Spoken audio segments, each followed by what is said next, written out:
Presidente, señorías, arratsalde on guztioi. Nosotros vamos a apoyar la proposición de ley porque compartimos tanto la forma como el fondo. Y creo que la forma es importante y la forma nos alude, nos interpela a la hora. Y el ahora se ha señalado muy bien en la presentación de la proposición de ley, es una hora angustioso para millones de personas. Es una hora marcado por la subida de los precios, por el aumento continuado y sistemático del índice de precios al consumo. Hoy, decía la OCU, la Organización de Consumidores y Usuarios, que estábamos ante la subida inflacionaria, ante la subida del índice de precios al consumo más alta de los últimos 34 años. Por tanto, nada que objetar en torno a la forma, porque además esta subida de precios no ha venido acompañada en modo alguno de una subida de salarios. Pero sobre todo y fundamentalmente la vamos a apoyar porque coincidimos en el fondo. Y a nosotros nos sorprende que alguien se sorprenda de que Esquerra Republicana de Cataluña presente esto, porque esta medida, junto con otras muchas económicas y sociales, se registraron en esta sede parlamentaria dentro de un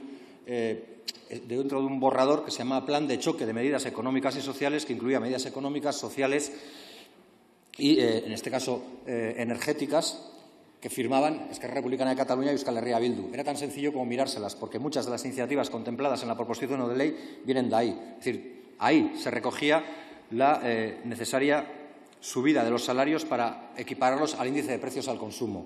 Ahí venía también la necesidad del aumento del IPREM. Es más, planteábamos una subida del IPREM que era el 7,4 y decíamos, porque cuando se hizo todavía no se sabía esta inflación, que si esta era superior se revisara y actualizara a finales del 2022. Por tanto, nada nuevo. Lo sorprendente es que alguien se sorprenda de que hay papeles que entran en este Congreso y parece que no se leen.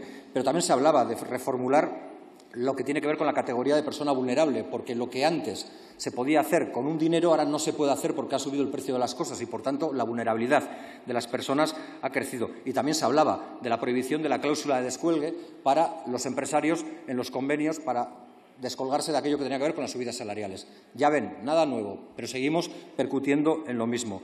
Y lo vamos a apoyar también porque la iniciativa de Esquerra Republicana de Cataluña recoge algo que también en esta Cámara hemos discutido muchas veces y seguiremos haciéndolo pese a las críticas, que es la que tiene que ver con que no se trate igual a los desiguales, porque no se me ocurre nada más injusto en términos de derecho.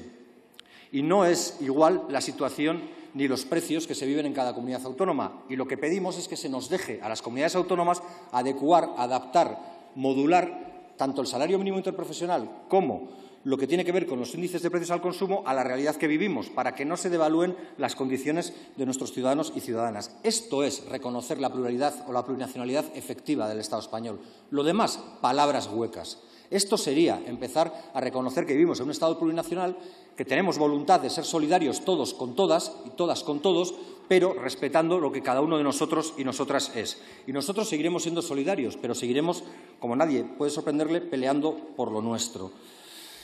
Pero también creo que hay algo que debemos tener en cuenta. En esta Cámara se dice en muchas ocasiones que no tenemos que repetir y que no se va a repetir, de hecho, el camino de salida que se hizo de la anterior crisis. Pues veamos la secuencia de salida de la anterior crisis y veamos que a lo mejor no estamos tan lejos como nos gustaría estar o como decimos que estamos. Porque ¿qué hubo en la anterior crisis? Un aumento de la inflación. ¿Qué le siguió a eso? Una pérdida de poder adquisitivo. ¿La notan los bolsillos de los ciudadanos y ciudadanas? Yo creo que sí.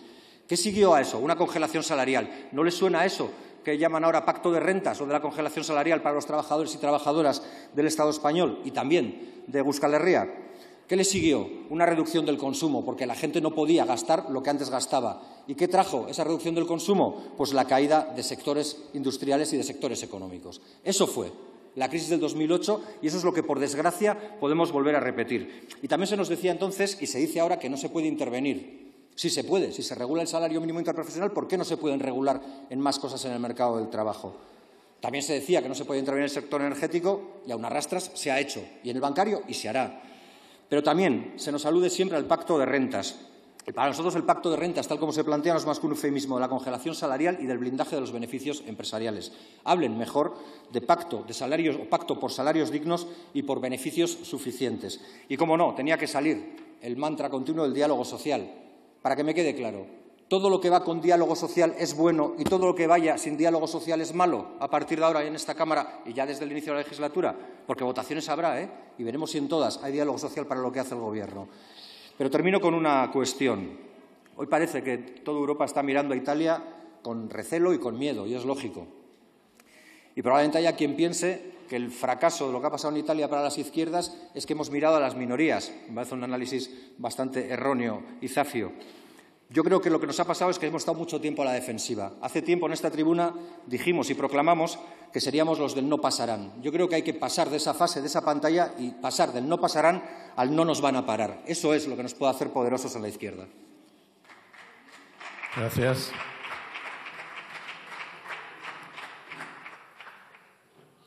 Por el Grupo Parlamentario Vasco, EAJ-BNV, tiene la palabra el señor Barandierán Benito.